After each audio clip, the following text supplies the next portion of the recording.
Hello friends, myself Nilesh Subhachan Jain, lecturer at DCS Institute of Pharmacy, Devpur, Dhude. In this lecture, we will see the chapter Banking and Finance. In the previous lecture, we completed banking section. In this lecture, we will see the next part, that is finance. So in previous lecture we cover the types of finance, that is fixed capital and working capital. Working capital again classify into two types, that is permanent working capital and variable working capital. Then for provision of that finance, there are sources are required, or to fulfill the demand of business finance is require. आता हा finance कुठून available होत असतो?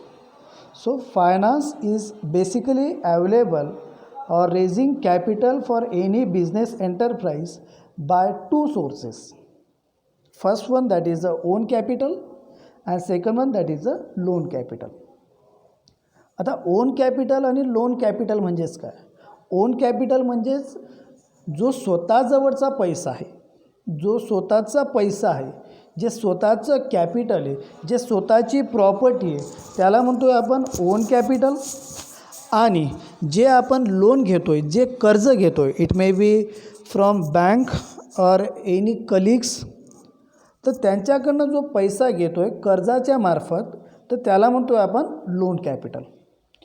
तर loan capital आणि own capital, these are the two sources of finance. So let's start one by one. So own capital which is contributed by owner. जो owner असेल, owner may be proprietor असू शकतो, owner may be partner असू शकतात, और share holders असू शकतात. So that capital or that finance which is contributed by that persons, that is sole traders or partners or share holders.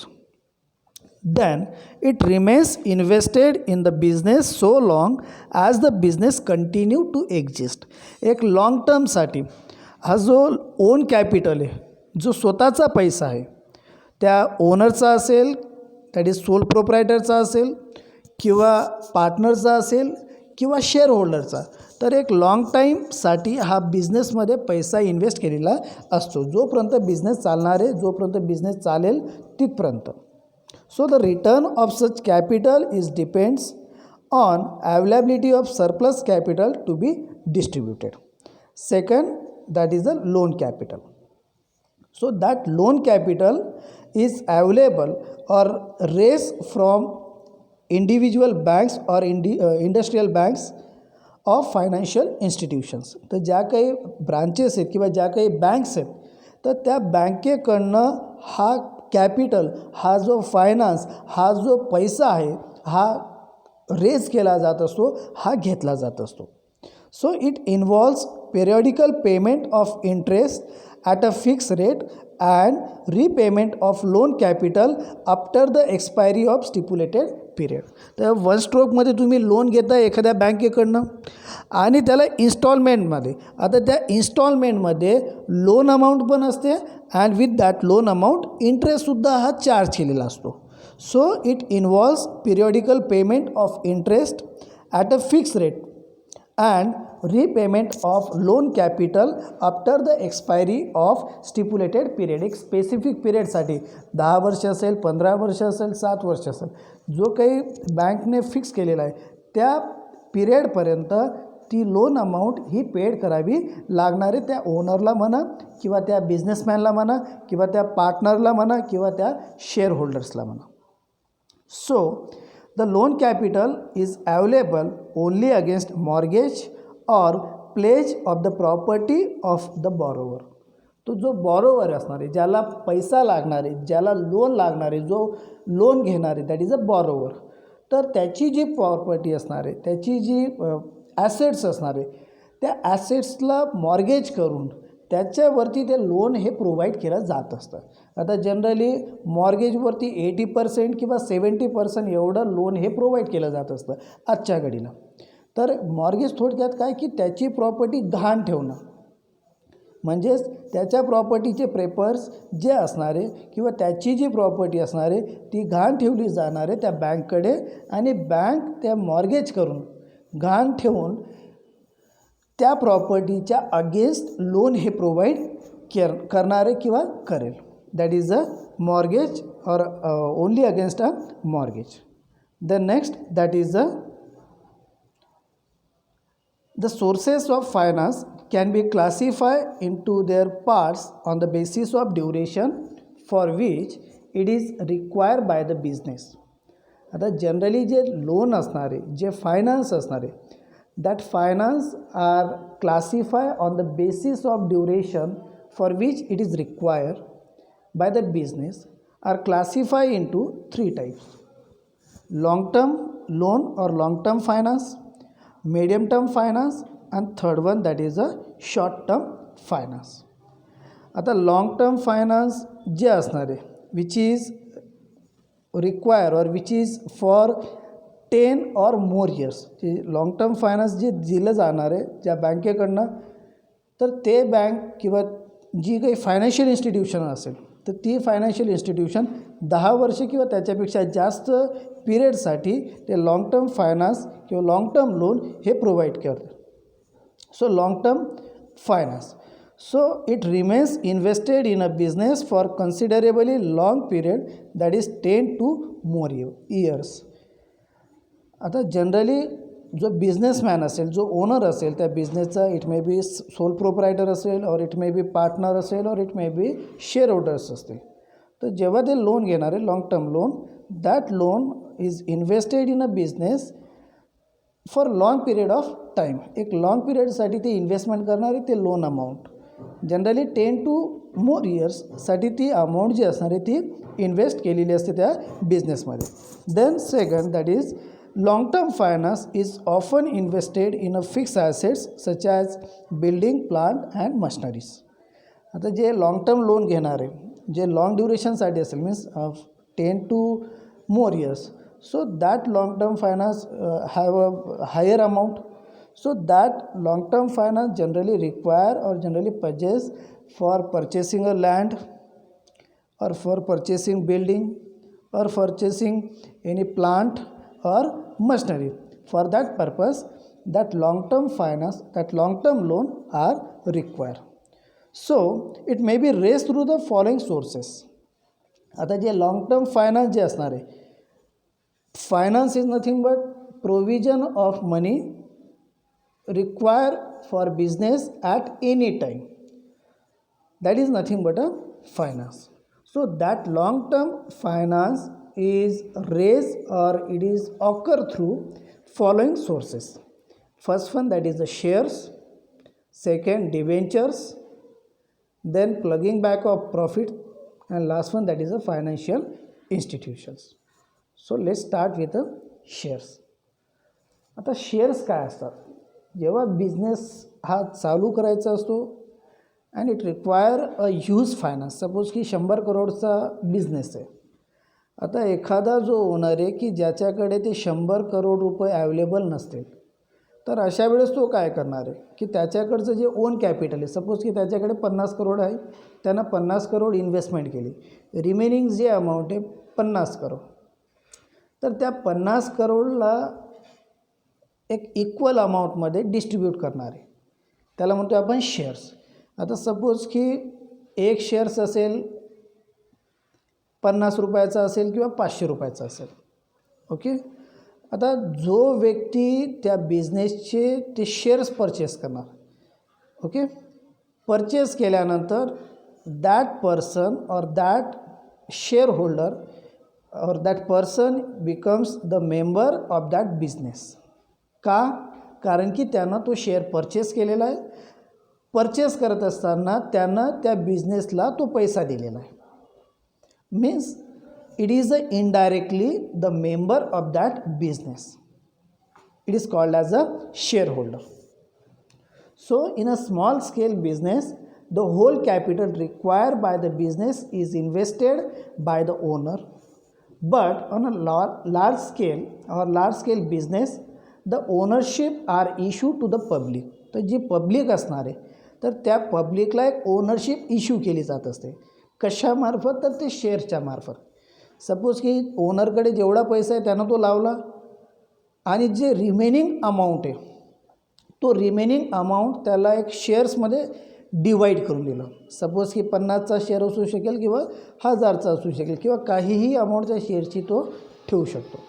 आता जो व्यक्ती तो शेअर परचेस करेल तेवढाच पैसा त्या बिझनेसला देईल. सपोज की एक शेअरची किंमत 50 रुपये, तर 50 रुपये त्या ओनरला किंवा त्या बिझनेसमध्ये तो लावणार आहे. म्हणजेच काय की तो जो व्यक्ती जो शेअर परचेस करतो आहे तो झाला बिझनेसचा member, that is a share holder. आता जसा जसा बिझनेस वाढेल तर तसं बिझनेसचं रेप्युटेशन वाढलं, बिझनेसची फायनान्शियल कंडिशन वाढली, तर ऑटोमॅटिकली त्यानं जो शेअर्स परचेस केलेले आहेत तर त्या शेअरची व्हॅल्यूसुद्धा ही वाढणार आहे. का? कारण की बिझनेस किंवा त्या बिझनेसमध्ये येणारा प्रॉफिट हा दिला जाणार आहे in the form of dividend म्हणा or by increasing the price of that shares. So the capital which is required by the business is divided into large number of equal parts and each part is considered as a shares. So that shares are of two types.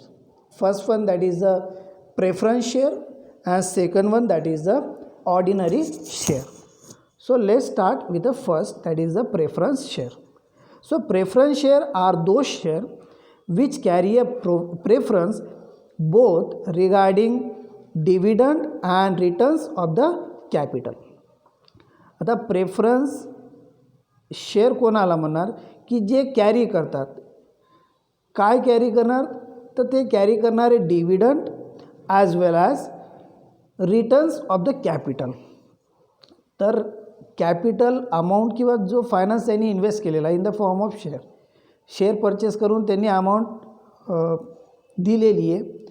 तर त्या अमाऊंटवरती जो बिझनेसमधून जो पैसा आलेला आहे तो profit जो आलेला आहे तो प्रॉफिट डिवाइड होणार in the form of dividend and returns of the capital. जी बेसिक कॅपिटल असेल त्याच्यावरती सुद्धा रिटर्न्स हे भेटणार आहे. These shares are preferred by those peoples who do not like to take a risk their capital completely and yet want an income which is higher than that if invested in some other schemes. आता preference share कोण purchase करत आहे किंवा कोण purchase करतात? तर असे लोक परचेस करतात की ज्यांना रिस्क घ्यायची नाही आहे regarding their capital. Means company जर बुडली तर त्यांचं कॅपिटल बुडेल. ओके, तर अशी एक कंडिशन असते. तर ज्या लोकांना रिस्क घ्यायची नाही आहे रिगार्डिंग देअर कॅपिटल तर ते लोक प्रेफरन्स शेअर हे परचेस करतात. सपोज की बिझनेस जर कमी व्हायला लागला, बिझनेस जर लॉसमध्ये होत असेल तर ते इझिली त्यांचा शेअर परचेस करतील आणि बिझनेसमधून ते त्यांचं कॅपिटल काढून घेतील.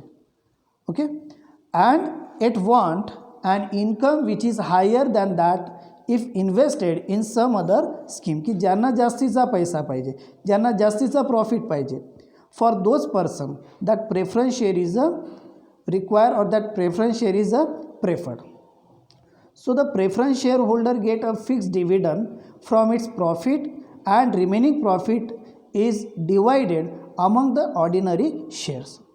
So whatever profit which is earned by that business organization, by that firm, that profit are divided in the form of dividend or fixed dividend from the profit, and remaining profit of that business is divided among the ordinary shareholder. जो second class है, that is the ordinary shares. So the preference shareholder get a fixed dividend in case of winding up the business organisation. तर जो fix dividend असेल तर तो fix dividend हा preference share होल्डर्सवाल्यांना मिळणारच आहे. That is a profit. Then second, that is the ordinary shares, त्यालाच म्हटलं जात असतं equity shares. So the ordinary shares are the real owner of the organization because the company is controlled by them. तर जे board of directors असतात किंवा जे body असते, okay, that persons are the ordinary share holder person. Means they are the real owner of that business organisation because all that company or all the activities of that company are completely controlled by them. So the shareholder having voting rights to elect director of the company. Apart from that, the dividend on these shares is paid after the director of the company. तर जे dividend असणार आहे, that dividend is share और that dividend is distributed or paid after the directors of the company. So the dividend on the share is shareholder have a risk because they get their claim only after the clearance of all other claims. तो जे ordinary shareholder है, so that ordinary shareholders persons have a risk because or risk due to they get their claim only after the clearance of business transaction or clearance of other claims in that business. So the rate of dividend on such share depends upon the amount of profit available and the policy of director of the company in these regards. तर जे ordinary shares वरती जो dividend मिळणार आहे, जो profit असणार आहे, that is a rate of dividend on each share which is a depends upon the amount of profit available. जो प्रॉफिट असतो that profit is divided and that divided profit is nothing but a dividend. So the rate of dividend on such shares which is depends upon the amount of profit available and the policy of director of the company in this regard, and on that basis that ordinary shareholders or that company is handled. Then second, that is the debentures. आता debentures काय आहे, तर debenture this is a document or this is a certificate. So debenture is a certificate or document which is issued by the company acknowledging loan and also give a undertaking to repay the specified borrow sum along with interest to the debenture holder on a prescribed date. आता एखाद्या कंपनीला जर loan पाहिजे, एखाद्या कंपनीला जर पैसा पाहिजे, तर ते काय करतात, they issue the debentures, they issue the document which is a certified. Debenture काय, this is a certified document, this is a legal document which is issued by the company and that document has acknowledged or for acknowledging the loan की जो holder असणार आहे, debenture holder, तो व्यक्ती काय करणार आहे, त्या कंपनीला लोन प्रोव्हाइड करणार आहे. So the debenture holder are the creditor and not shareholders. तर ते कंपनीला फक्त क्रेडिट प्रोव्हाइड करताय, पैसा प्रोव्हाइड करताय, but they are not a share holder of that company and they have not any right to participate in a voting rights or in a voting. Apart from that and interest on a debenture is payable periodically until debenture mature.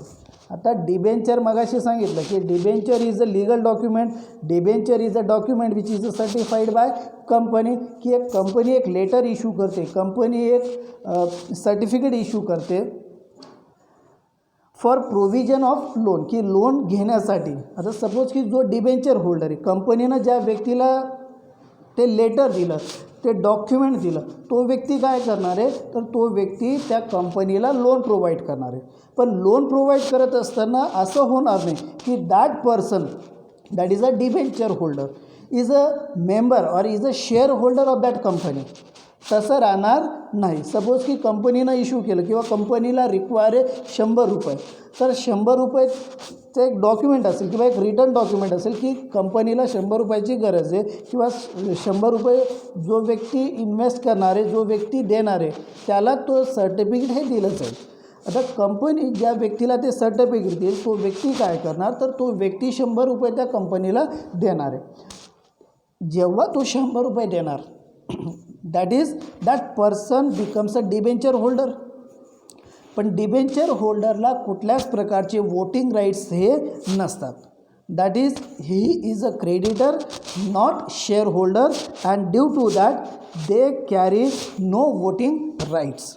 So, an interest on debenture is payable periodically until debenture matures.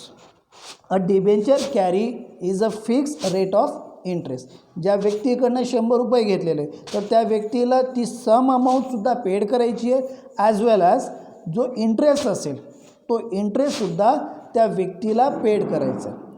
Okay, this is a debenture. Then next, that is a plugging back of profit. So whatever profit which is earned through the business and again reinvest that profit in a business, that thing is nothing but plugging back of profit. That is investment, recover and reinvestment. That thing is nothing but plugging back of profit. बिझनेसमधनं पैसा कमवा, बिझनेसमधून कमवलेला पैसा हा वापस बिझनेसमध्ये invest करा. That is a plugging back of profit. So it means reinvest the profit in the business. The profit which is earned by the business, the profit earned by the business organization is not distributed or only partially distributed among the ordinary shareholders and partners. आता जो profit कमवलेला असेल, ठीक आहे, suppose की 100 रुपये profit कमवला तर 100 रुपयामधले जे 10 रुपये असतील किंवा 20 रुपये असतील ते डिस्ट्रीब्यूट केले जाणारे जे ऑर्डिनरी शेअर होल्डर असणार आहेत किंवा प्रेफरन्स शेअर होल्डर जे असणार आहेत तर त्यांच्यामध्ये डिस्ट्रीब्यूट केल्यानंतर जो रिमेनिंग प्रॉफिट आहे किंवा जे पार्टनर्स असतील, सपोज की बिझनेस फर्म जर पार्टनरशिपवरती चालू आहे तर 20 रुपये सपोज की अमंग्स द ऑल पार्टनर हे डिस्ट्रीब्यूट केल्यानंतर रिमेनिंग जो 80 रुपीज आहे जो बिझनेसला प्रॉफिट झालेला आहे तर that 80 rupees again reinvest in that business. That thing is nothing but a plugging back of profit. So the money is saved in this manner, that is reinvest in a business. This fund is generally known as a reserve fund. जो plugging back of profit आहे किंवा plugging back of प्रॉफिटचा जो fund आहे त्याला म्हटलं जात असतं reserve fund. Then financial requirements. आता फायनान्शियल रिक्वायरमेंट्स जे आपण आतापर्यंत शिकलेलो आहे तर ते एका चार्टच्या फॉर्ममध्ये इथं दिलेलं आहे. आता फायनान्शियल रिक्वायरमेंट दोन प्रकारचे कॅपिटल लागत असतात. Fix capital which is require for purchasing the fix assets. जसं बिझनेसला लागणारी लँड असेल, मशिनरी असेल, फर्निचर असेल, रॉ मटेरियल असेल. For that purpose whatever capital require that capital is called as a fix capital. की without that capital, without that finance we can not start, we can not run the business. That capital is nothing but a fix capital. Then second that is the working capital.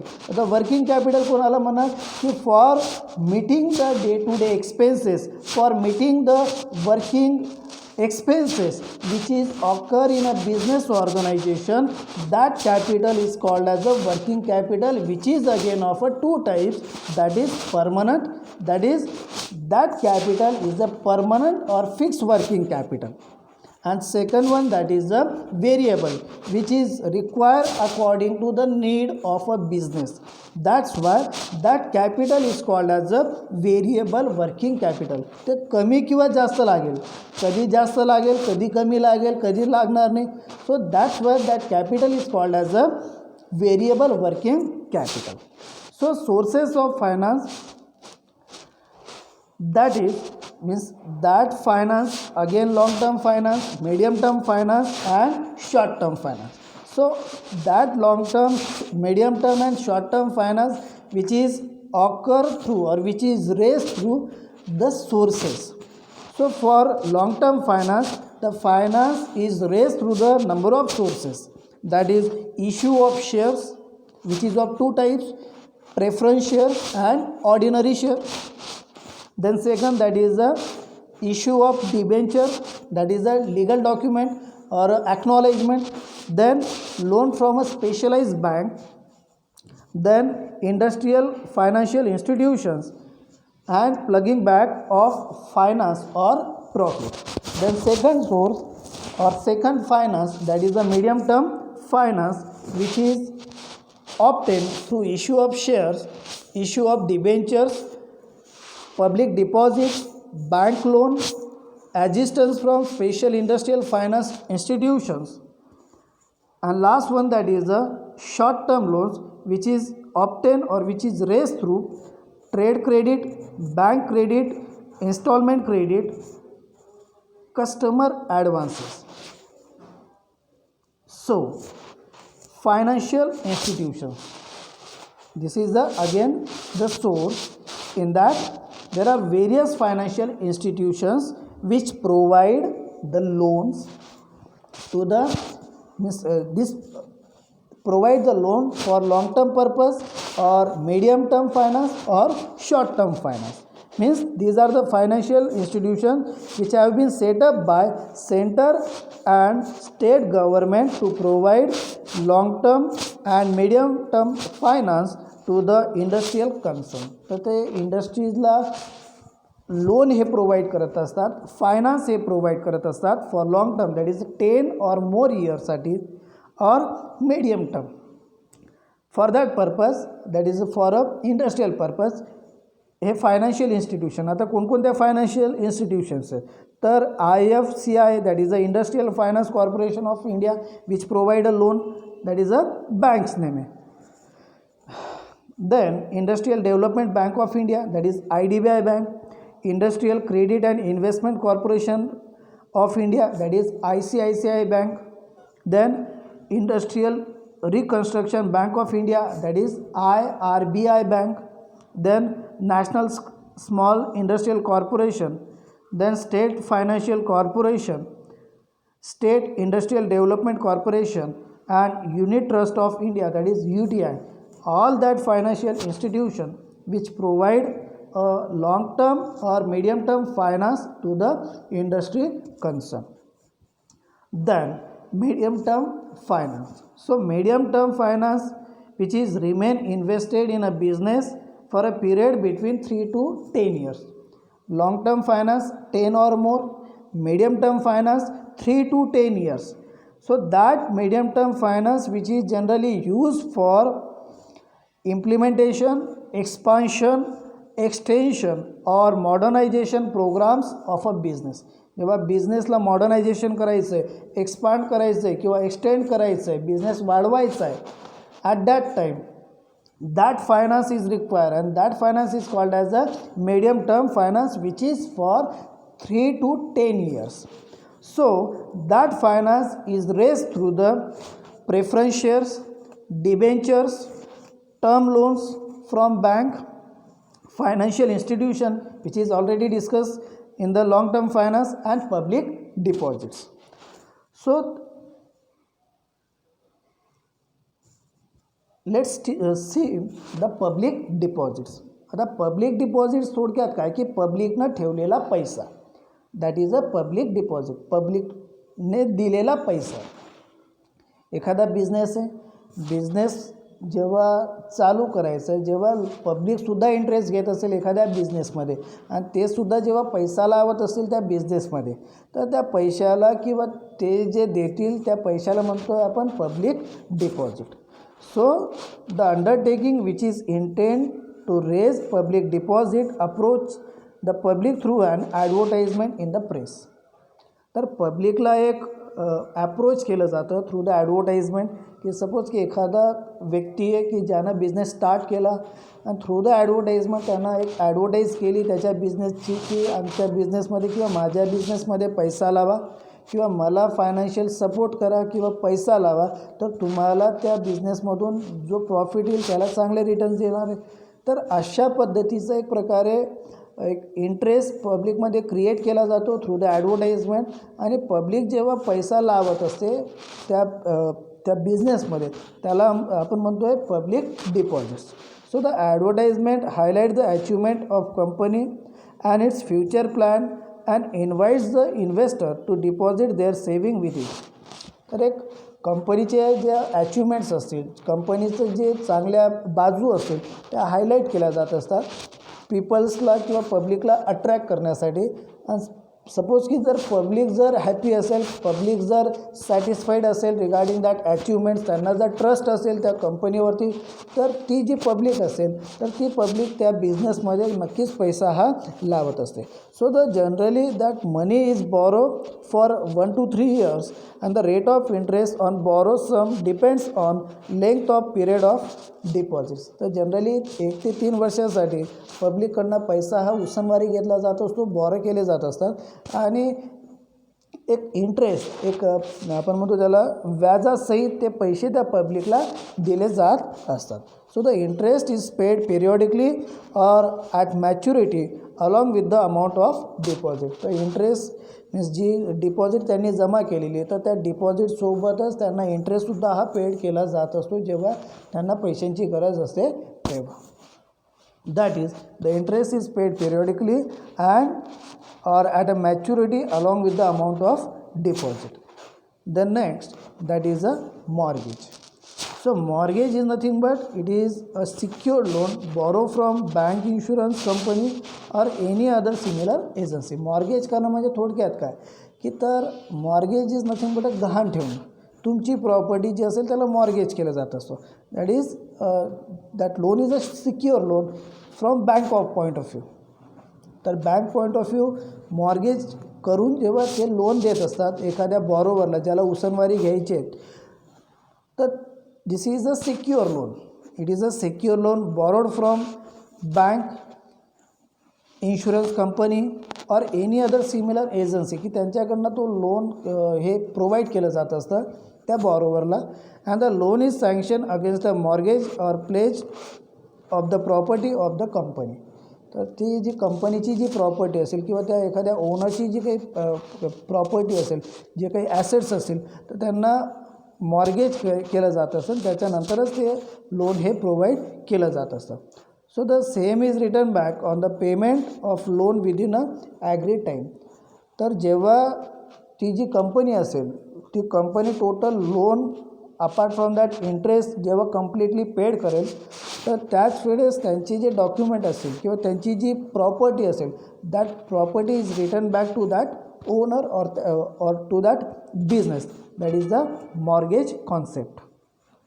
Then short term finance. So that short term finance which is less than a 2 years. पहिला जो finance बघितला आपण long term finance जो 10 किंवा 10पेक्षा जास्त वर्षासाठी असतो. Second finance बघितला that is a medium term जो 7 ते 10 वर्षासाठी that is a 7 to 10 years. And last one that is a short term finance which is raise or it is raise for a period of less than 2 years. तर 2 वर्षापेक्षा कमीसाठी जो finance raise केला जाणार आहे त्याला म्हणतो आहे आपण short term finance. So it is a finance which is used to meet a seasonal or current expenditures such as purchase of raw material, payment of wages and other recurring expenses or expenditures. So that short term finance कशासाठी लागतो तर जेव्हा purchase of raw material करायचं आहे, raw material घ्यायचं आहे, विकत घ्यायचं आहे किंवा पेमेंट करायचं आहे, पेमेंट ऑफ वेजेस असेल or whatever day to day expenses that is a recurring expenditures. तर ते एक्सपेन्सेस मीट करण्यासाठी, ते एक्सपेन्सेस फुलफिल करण्यासाठी शॉर्ट टर्म फायनान्सची रिक्वायरमेंट ही असते. So the following are the main sources of credit raising finance for short term. काही sources आहे that is through the trade credit we can raise the finance that is a short term finance. Then bank credit or instalment credit और through the customer advances we raise the finance, we raise the money for a short period of time that is a less than 2 years. Then let's explain with one by one. That is trade credit. आता trade म्हणजेच काय की trade is nothing but buying, selling and exchange of goods. So at the time of trade that is buying, selling and exchange of goods whatever credit is provided that credit is nothing but a trade credit. For buying, selling और exchange of goods whatever trade or whatever credit is provided that credit is nothing but a trade credit. So the credit is granted by manufacturer and wholesaler to the retailer to help them for a sale of goods. आता generally एक chain असते. आता थोडक्यात chain कशी असते तर जो manufacturer असेल that manufacturer provide a trade credit to the wholesaler, wholesaler provided the trade credit to the retailer, retailer provide the credit to the customer, and through that chain that credit facility will be provided. So the credit is granted by the manufacturer and wholesaler to the retailer to help them for a sale of goods. की एक sale व्हावा, एक increase in a sale, कारण की जेवढं कॅशमध्ये sale होणार नाही तेवढं क्रेडिटमध्ये सेल हे जास्त होत असतं. So for increasing the sale of business or sale of that company credit facility, त्यालाच आपण म्हणतो ट्रेड क्रेडिट फॅसिलिटी ही प्रोव्हाइड केली जात असते. सो जनरली जी क्रेडिट फॅसिलिटी आहे which is a 30 to 90 days or which is for 30 to 90 days and it is granted to the company without security. इथं फक्त त्या व्यक्तीचं जे क्रेडिट आहे त्याची ज्या इमेज आहे तर त्या इमेजवरती त्याच्या रेप्युटेशनवरती हे ट्रेड क्रेडिट त्या रिटेलरला त्या होलसेलरला हे प्रोव्हाइड केलं जात असतं. So the credit is granted on the basis of goodwill and financial standing of borrower.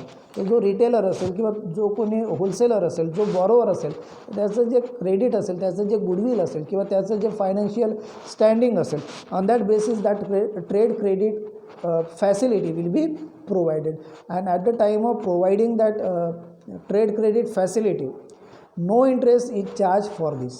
Without interest कुठल्याही प्रकारचं इंटरेस्ट ट्रेड करत असताना तिथं लागणार नाही किंवा ती क्रेडिट फॅसिलिटी प्रोव्हाइड करताना लागणार नाही. तर इथं काय होत असतं तर only the price charge is slightly higher than cash price. एक स्लाइडली हायर प्राईस चार्ज इथं केला जात असतो. Then second, that is a bank credit. So bank provide a credit which is seen in a commercial bank, that is through the overdraft facility, cash credit facility or advance. So that type of facility which is provided by commercial bank to his depositors. So commercial bank generally provide a loan for short period, that is for less than 2 years. So they provide the loan to his depositors or his customers in the form of overdraft facility or cash credit facility and advance in the form of loan against security, that is one type of mortgage. So loan against some securities, तर त्याचं काही valuable जे articles असतील, valuable जे काही jewellery असेल तर त्याच्या अगेन्स्ट जे लोन प्रोव्हाइड करते that is a bank credit. So that bank credit, or in order to get a loan from bank, either the merchandise is placed in a custody of the bank or collateral securities are kept in a custody of a bank. तर जे काही valuable article असेल, valuable jewellery असेल किंवा काही जी security असेल तर ती सिक्युरिटी प्लेस करावी लागत असे बँकमध्ये आणि त्याच्या अगेन्स्ट लोन हे प्रोव्हाइड केलं जात असतं. That is a bank credit which is for a short period of a time. Then next that is a instalment credit. आता इन्स्टॉलमेंट क्रेडिट म्हणजेच काय की जेव्हा एखादी कॉस्टलियर गुड्स घ्यायची, परचेस करायची किंवा सेल करायची तर ती मीन्स कॉस्टलियर गुड्स किंवा लक्झरियस गुड्स की ज्याची कॉस्ट ही खूप आहे, तर जेव्हा कस्टमरकडनं तेवढा पैसा नसेल विकत घ्यायला, दॅट इज अ परचेस करायला, बाय करायला, तर at that time seller provide a instalment facility to that customer. Means suppose की 10,000ची वस्तू जर त्या कस्टमरकडे जर घ्यायला पैसे नाही तेवढे, सपोज की त्याच्याकडे 5,000 रुपये, तर तो कस्टमर किंवा तो बायर तो जो सेलर असणार आहे, जो विकणार आहे, तर तो काय करणार आहे ते 5,000 रुपये घेईल आणि जे रिमेनिंग 5,000 रुपये तर in the form of instalment ती फॅसिलिटी किंवा त्या प्रकारची फॅसिलिटी त्या कस्टमरला प्रोव्हाइड करणार आहे. That is a instalment credit facility. So it is commonly called as consumer credit. In that, refrigerator, washing machine, television sets, fan on easy installment. तर इथं जे रेफ्रिजरेटर असेल, वॉशिंग मशीन असेल किंवा टेलिव्हिजन सेट असेल, fan असेल किंवा costlier ज्या गुड्स आहेत त्या सेल केल्या जात असतात on a easy instalment. So this instalment includes interest on unpaid sum and are suitable spread so as to enable the borrowing firm to meet them on its current cash flow.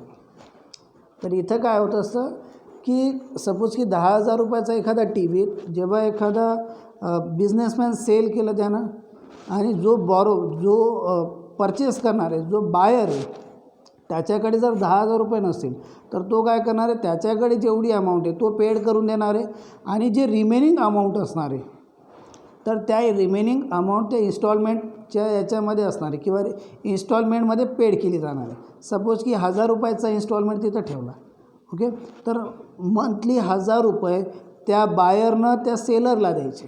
That is a instalment credit. याच्यात काय होणार किंवा याच्यामुळे काय होणार आहे तर जो सेल रेट आहे तो सुद्धा इन्क्रीज होणार आहे, ॲज वेल ॲज जे कॅश फ्लो आहे तो सुद्धा इन्क्रीज होणार आहे. एक डेली बेसिसवरती त्या कस्टमरकडनं त्या सेलरला, दॅट इज अ ओनरला पैसा हा येणार आहे. ओके, आता जेव्हा इन्स्टॉलमेंट दिले जात असतात with that instalment some amount of interest also will be charge. Suppose की 10,000ची वस्तू कस्टमरने इनिशियली 5,000 रुपये पेड केले, ओके, तर एक स्लाइडली इंटरेस्ट रेट हा चार्ज केला जात असतो किंवा त्या गुड्सची कॉस्ट ही वाढवली जात असते. That is the instalment credit facility. Then last one that is the customer advances. आता कस्टमर ॲडव्हान्सेसमध्ये काय होतं असतं की कस्टमरकडनं एक फुल पेमेंट किंवा पार्ट पेमेंट, त्याला जी लागणारी गोष्ट आहे, त्याला जी लागणारी गुड्स आहे त्याच्यासाठी घेऊन घेणं आणि त्याच्यानंतर त्या कस्टमरला ती गुड्स देणं, त्याला म्हणतो आपण कस्टमर ॲडव्हान्सेस.